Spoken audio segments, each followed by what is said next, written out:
KultureFit, where we talk about when East meets West in all things in the world of health and fitness.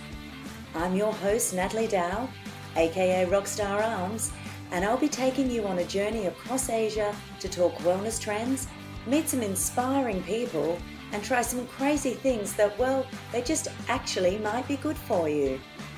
I'm joined in studio, of course, by our in-house expert and sports scientist extraordinaire, Aaron Rolley, as we speak to today's guest, Melissa Sarawi, who has just been named Singapore's most popular fitness influencer.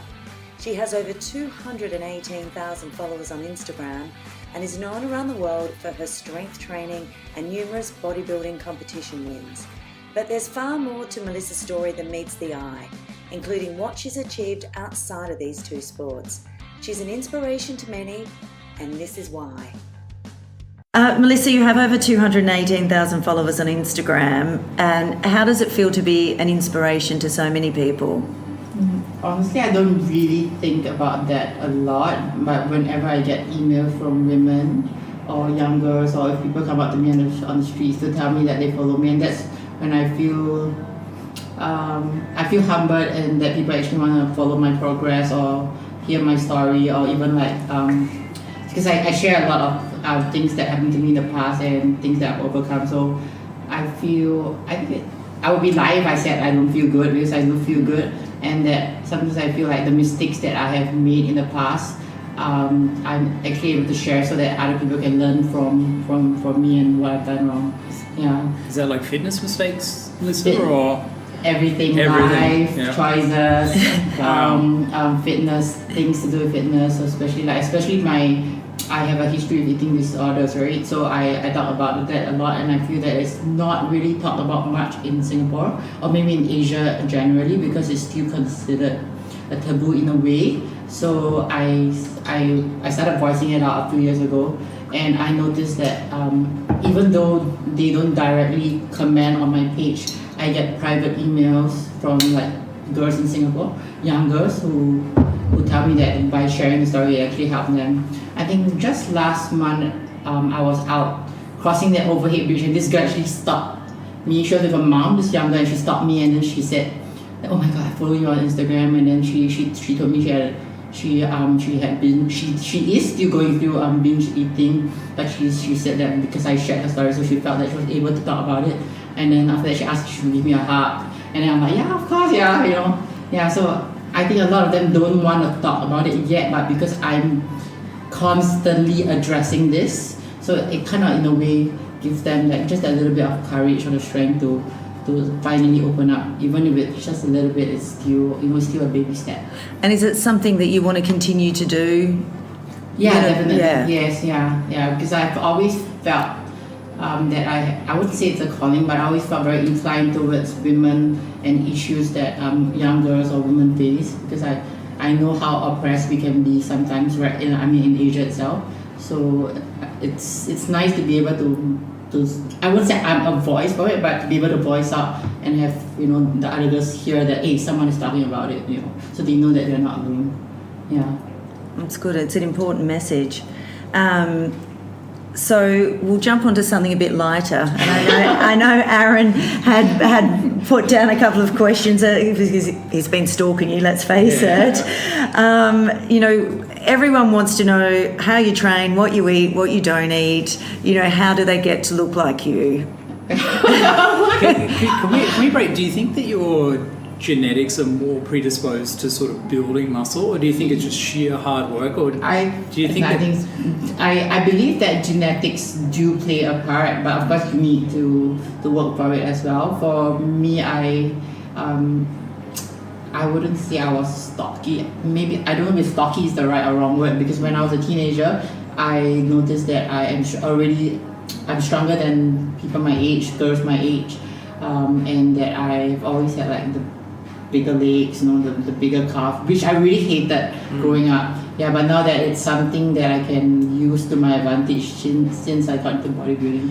So I do feel that genetics do play a part, but you also need to put in the hard work. Yeah. I mean, I was saying before we started recording that you look much bigger and than you do in the photos. Absolutely amazing. I mean, your shoulders and everything. Did someone like take you under their wing? Like when you were transitioning from the eating disorder and then getting into fitness, did someone take you under their wing and say, okay, Melissa, this is how to train, this is what to do, or just sadly no. I believe if someone did, or if I had someone as a mentor, I would probably be a lot better, because I've been in this industry since I was 18, so it's about like 15, 16 years already. Yeah. So everything was self-taught, and I read a lot, I experimented a lot, because I always believe that you need to, there's so much information right on the internet. So some people say it's not good to do this, it's not good to do that, but I feel that if you didn't try it, you would never know. So I like to try something out, and if it doesn't work, then I know it's not going to work. But what if it does, right? So I'm very into experimenting, whether it's a workout program or it's dieting, and stuff. Yeah. And then training, how many hours a day do you train for? Right now? Yeah. When I'm not competing, I train 5 days a week. Weight training, I hardly do any cardio, but I want to change that. And when I'm competing, I will do 6 days a week, and I rest on Sundays. But when I was really earlier stages, the first 5-6 years of bodybuilding, nobody really told me what to do. So I was training 7 days a week, and I was so obsessed, and I would get very upset. I would get very upset if I had to skip one day of training. Yeah, and it's on Sunday, after church, I want to go to the gym. I don't want to hang out with anyone. I don't want to do anything. And then after, when I started to let go a little bit, and I realized that I actually perform a lot better when I give myself that break, when I take rest days. Yeah, so that's why now it's 5 days, 6 max. So that's it's good advice, because people feel guilty if they don't train 7 days a week. Yes. So you can be a champion and not train 7 days a week like a crazy person. That's when your body grows and recovers, right? When you're resting and letting it, just take its course. Yeah. Are you doing a classic bodybuilding split where you're taking the body parts today's chest day or today's back day, or are you sort of more strength training, or how's your program looking at the moment? Can we ask right that? Now? Yeah, of course. Right now, I do like to focus on certain body parts, but I do mix it up a little bit as well. For example, today I did shoulders. So in the past, if I were to do shoulders, I would just do completely shoulder, nothing else. But today I threw in a little bit of arms. Yep. So some days I'll do legs, and then if I don't feel too tired, I might maybe do a bit of chest. Yeah, but my training program, it really doesn't, I don't really follow a specific. So you're not meticulous with I'm not I have to do this, if I don't do this, I cannot. Yeah. So I'm okay with moving off a little bit and just seeing what works for me. Yeah. And then what about eating? So do you follow a particular plan? Is there something you won't eat? I know we talked about before we came on air, cheat days as well. I noticed that my body works a lot better, function a lot better when it's on a high fat, very low carb and moderate protein diet. So it's called a ketogenic diet. But I cycle it, so I do have a carb refeed depending on my goal. So if I'm preparing for a competition, I will cycle my carbs such that I have 1 carb refeed on once every 10 to 14 days. Wow, I was thinking post-training or something. No, once every 10 to 14 days. But are you testing for ketosis? Are you quite strict about it, or is it just more by feel? I know it's more by feel, because I know some people are very particular. I have a girlfriend that I recently put her on the diet, and she keeps saying that she wants to go and test it.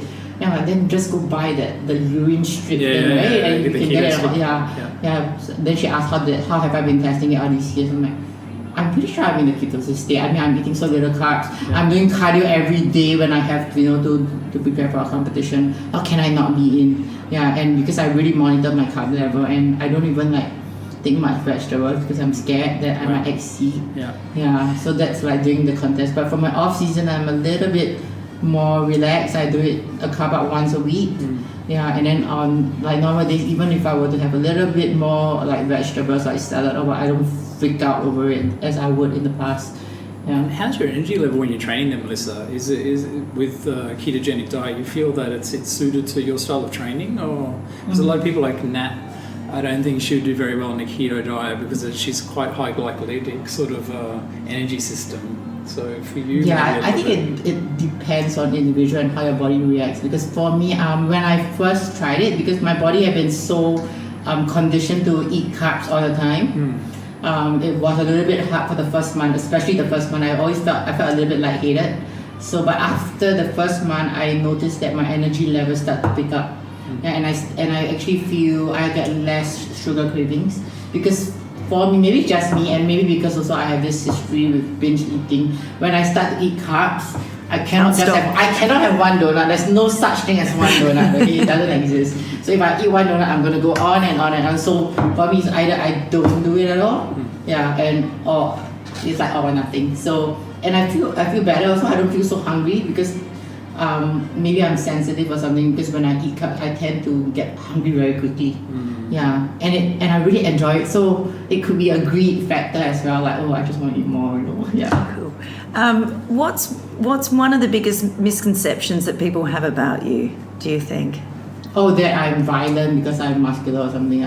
For some strange reason, people like to say, "Oh no, don't do it. She's gonna beat you up," or "Do you want to fight me?" Or I'm like, what? I can't even bring myself to watch a fighting match, much less like beat someone else up. Yeah. So they always think that just because a person has more muscles or look like tougher, they are violent or something. I don't know. I always get this thing that people ask me, like say like, don't beat me up.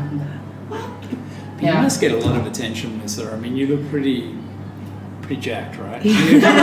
When you're walking around, you must get a lot of attention. I hadn't met Melissa. It was the first day I'd met her, and we were at Show of Strength. And I walked in, and there's all these people following around taking photos. Can I have a photo with you? Can I have a photo with you? Yeah. And do you think people are understanding bodybuilding the way it is now, or would you consider yourself a bodybuilder, or more like a hybrid strength bodybuilding sort of? I don't really like the word label. So I do bodybuilding, I do strength, I can do endurance. So I like to think of myself as I'm versatile. Yeah, because people always try to categorize you and box you up. I don't really like being labeled as something. Yeah, but I do bodybuilding. I wouldn't deny it. But you love bodybuilding, right? Yeah, I do. Yeah. Did you know, I was talking to Nat about this Generation Iron 2, and they mentioned that they're going to stop the female bodybuilding competitions. Oh, they already stopped actually in the Olympia. How do you feel about that? Like, do you think that was fair that they stopped the women's competition, but the guys are just still allowed to keep going like that? Or? Okay, I don't compete in women's bodybuilding. I'm doing women's physique, but I don't think it's very fair to the women bodybuilders because they actually put in so much more work and they sacrifice so much more than the other categories, because we have the bikini girls and then we have the figure and then the women's physique and then the women's bodybuilding, and these are the women who actually I personally feel they really gave up the most. And in terms of like, because society itself, they don't really, they kind of push them aside because they're not, how do I put it in a political way? They are very much different from every other athlete. So society itself don't. So they are only more or less accepted in the bodybuilding world. So, but you know that it's because they are really passionate about this sport.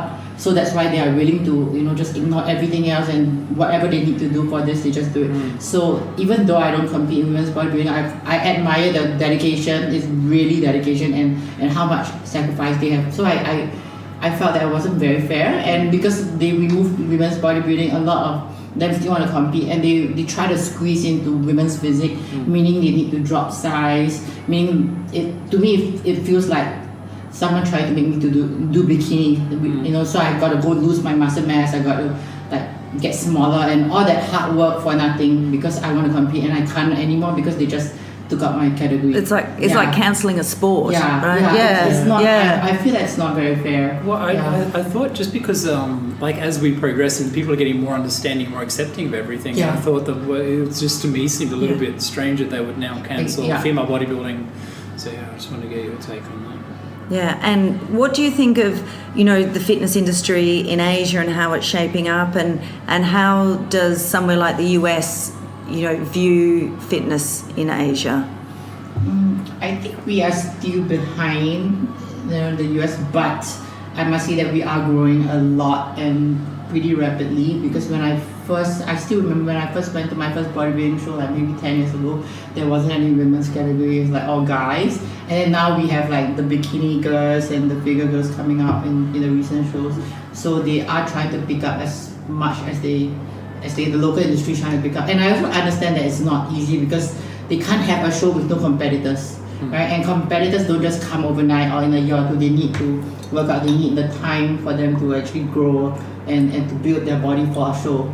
Yeah, but I think we're progressing pretty well, and hopefully the next 5 years, maybe 10, can see a lot more women competitors in Asia. Cool, yeah. And what's, if you could attribute your success to a piece of advice that you've been given, is there anything that someone said to you that's really made a difference in helping you compete or train harder? Not really. Oh, but I remember when I was going to do my very first show in the US. There was this girl that I really looked up to. I'm sure you know her name is Dana Lynn Bailey. So she was one of the first few women's competitors, and we connected through Instagram. And she was really sweet because she's like some super famous bodybuilding star, right, in the US. So we kind of became friends, and she actually wrote me an email and asked me for my address because she wanted to send me clothes from a clothing line to encourage me on my first competition. And then she knew about, because she follows me on Instagram as well, so she knew about, at that time, the first time I did my show was actually after my breakup. Yeah, I mentioned that I was with somebody for 11 years, so I never competed because he didn't really want me to compete, even though he was a competitor. But you were still training then, right? I was training, just that he didn't want me to compete in the US. Okay. Yeah, so it was after that breakup, and I realized that I should try to do something for myself, and also it was kind of a form of distraction because 11 years is a long time. So Dana was the one who she wrote to me, and she was really sweet and encouraging. She said things that I should not be mentioning on social media because she used to word very harsh and strong words, but it kind of tell me it was along the lines of, now you are free to go do whatever you want and F whatever happened, and just do it, yeah. So and because someone that you really looked up to give you that extra courage, so it felt really good, yeah. Oh, that's good, and you're now doing that to people as well, which is nice. So. Passing down the baton. Yeah. Something that people don't know about you, I think, is after your recent competition in the US, you went and did something for 4 days by yourself. I think a lot of because they look at me and they think that I just do only bodybuilding. So people were actually surprised that after my competition, I actually went hiking in Yosemite. And actually, when I went swimming in the Maldives in the open sea, people were like, "Can you swim? Would you sing?" They thought that I was sing, because of the. I did have to put in a little bit more effort, when I was in the open sea. But I'm like, no, come on, man, how ridiculous is that? Because they just think that if you're a bodybuilder or if you're carrying so much weight, you only just stick to that one thing. You don't do anything else. So they were like, you can swim, and then you hike. I'm like, yes, I did. Yeah, so I did this I went camping by myself for 4 days in Yosemite, and I actually attempted voted one of the most dangerous hikes in the US. So I did I by myself, and I hiked all the way up, and because I think of myself as more. I'm stronger in terms of strength, so I thought that I trained for this in terms of endurance, but I guess I didn't, because I found myself going like, oh my god, dying, really dying when I was making my way up, and there was so many times I wanted to give up, and my body it felt like the hardest thing I've ever done. It was worse than dieting for any contest. But when it was over, I felt like this sense of liberation, and it was the worst day of my life, but also the best day because I did something that nobody would expect me to do. Did you? Yeah. But when you're hiking, did you sit there thinking, I'm losing some muscle? I need to do some chin-ups. I need to do some push-ups. I don't care about that. People would tell me you're gonna lose muscle mass, and I'm like, But for you, it's not an It's issue. not an issue because I do know that a lot of competitors are a bit paranoid about losing muscle and being like catabolic. But I feel that if you're gonna let that little thing control your life, you're not gonna be living. So I don't really care. I'm like, whatever, man. Let's just come back and then train again. Did that take time for you to work out that you didn't have to be paranoid about losing muscle? Is that something you had to learn, right? Yeah, I had to learn. Yeah, because I know it. Like, remember I was saying that I was training 7 days a week because I was so scared that I was not going to see results or my body's just going to like take one step back if I take a break. But after, like when I started to learn to let go, I realized that it's just all paranoia and it's all in the head. Yeah, in fact, when I was in the US for that 1 month, I can count the number of times I went to the gym. And people were actually shocked. They thought that I was lying when I said I didn't work out at all. I'm like, no, I just trained before the Super League competition. After that, I didn't go to the gym. I went hiking in Vegas with my friends. I just wanted to have fun with my friends. I did other sports, but not lifting weights until I came back to Singapore. But when you were getting ready for a competition, like, you were just focused completely on that competition. Yeah, right? There's none of this taking time off or cheating on your diet or I do though. Really? Once every 2 weeks. Even when in contest prep, you still can like a cheat meal, but not like a day of eating. No, Doritos not or a cheat something. day. No, a cheat meal. Yes, like fries, burgers, the works, everything in. Yeah, it's okay. Yeah. You don't have a cheat meal though, do you? Yes, I do. I do, definitely. Weekends, that's what your they're body for. do respond a lot better after that because I noticed that after that cheat meal the next day, maybe I feel a little bit awful because it's not. I'm not used to it, but after a couple of days, my body actually starts to progress even faster, and if I want the fat to drop, it actually just drops a lot faster. It's like spiking. Goes into shock, right? Yeah, the leptin level. You reset the whole leptin level, and then it kind of goes into shock. But do you think, like, some of your clients, if they need to lose weight, would you try and get them as strict as possible, or you think that they should adopt your sort of looser style where you can take a bit of a break or without?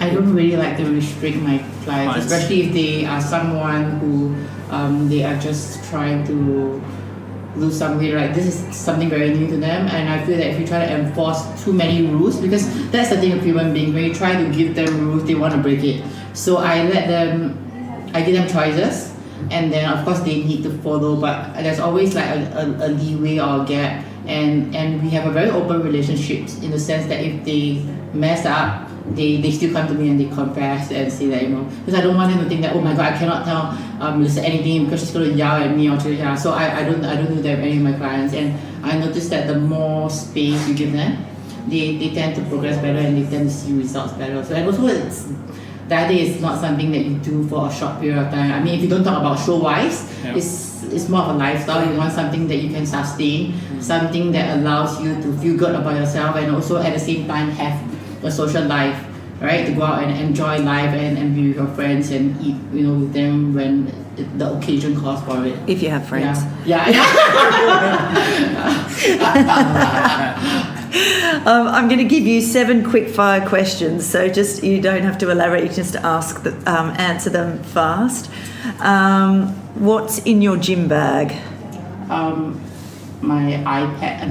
What's that? The tiny one, the iShuffle. The iShuffle. Is it iPod? I have no idea what it is. The smallest and the cheapest one, so that if I lose it, it's fine. That a pack of gum. It's illegal in Singapore. No, it's legal. And then I have my straps, my belt, and that's about it. And that's it? Okay. What is one thing you couldn't live without? Caffeine. How much coffee are you drinking, Melissa? Oh, you don't want to know. What's one thing your fans don't know about you? I don't know. I'm quite open actually. Yeah. So I have no idea what they don't know about me yet that I have not said. Oh, but I would like to clarify that I am not a lesbian, because a lot of them think that I'm a lesbian for some reason. Yeah. Angry. Yeah. Not that there's anything wrong with that, but There's nothing wrong with that, but they're always like, are you lesbian? Why are you not interested in men? It's just not why I want Instagram, right? I'm not there to get a date. I've said it so many times, but because you say that you're not there to get a date, they just automatically box you up and assume that you don't like men. Yeah. So single man, she's available. No, I'm not. If you weren't doing what you are now, what do you think you would do? Wow. I'll probably be an artist or fashion designer because I really like art. When I was younger, I was very interested in arts and design. And but my mom was like, no, you can't. You know, Asian mom, right? You can't do that because you're not gonna make any money, and then you're just gonna starve to death, especially in Singapore. And then look at what I'm doing now, something that most Asian mom wouldn't want to do as well. Yeah, so. Favorite brand of activewear or gym gear? Oh, I can't say I'm sponsored, you know. Girl clothing. And favorite supplement brand? Optimum Nutrition. Okay. And then best thing you've ever been given as a present? Wow, so many things. Oh, okay. A little booklet, letters from my family. It's handmade by my aunt, and she got everyone, like my mom, my dad, my brother, my sister-in-law, my little cousins, to write a note in it, and then they gave it to me, and everything was handwritten. I actually was just looking at it last night, and when I saw it, I could feel like the tears swelling up because it just brought back the memories when they first gave it to me. It was like a really good surprise. Yeah, so it's like so much effort was being put into the gift. Yeah. Nice. And last thing is advice for someone who's looking to get into strength or bodybuilding. You know, what would you say to them? I always say the same thing, and that is you need to be patient, you need to be consistent, because I feel that it's the beginning, the first step that you take, the first few steps are always the hardest, no matter what you do. Even if it's a new job, everything, it's always hard in the beginning, but I think once you push through that stage, right? It's the same as running, right? After you push through just that stage, you will just keep going. So it's about being patient and pushing yourself through there. And then because in the beginning, so you may not see the kind of results that you want or you're hoping for, but if you keep working towards your goal, you're eventually going to get there. Yeah. Awesome. Any last questions from you, Coach Aaron? I think so. No, quite amazing. You can just, the amount of energy coming out of this girl's absolutely. I don't know. It's fantastic. We could just sit there together. You don't want to let it go. Oh, that's great. Well, thank you very much for joining us today. That's awesome. And thank you, Instagram fans, for tuning in too. Thanks, Instagram. Great. Thank you. Well, that's a wrap for this episode of KultureFit. You can find all of our episodes at www.thedailyescape.com, and please follow us on Instagram at TheDescape and at Rockstararms, and of course our Facebook page, The Daily Escape. And remember, be amazing and stay healthy and happy, everyone.